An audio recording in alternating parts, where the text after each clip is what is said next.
Ya, saudara, sementara itu calon gubernur Sulawesi Selatan nomor urut 2 Agus Arifin Numang juga menyalurkan hak pilihnya di TPS Masale, Kecamatan Panakukang. Usai menggelar pengajian di kediamannya, Agus Arifin Numang didampingi keluarga dan sejumlah tim suksesnya tiba di TPS dan langsung menggunakan hak pilihnya.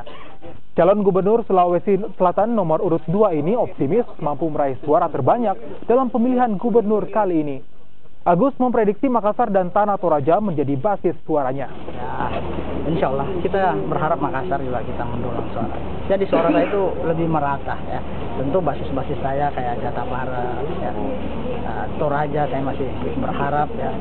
Nah, tentu daerah-daerah lain termasuk Makassar, di mana pemilih-pemilih cerdas, pemilih-pemilih rasional yang tidak terbuai dengan hiruk pikuk ya, permainan-permainan yang seperti Anda baca ya, ada yang ketangkap, ada yang apa.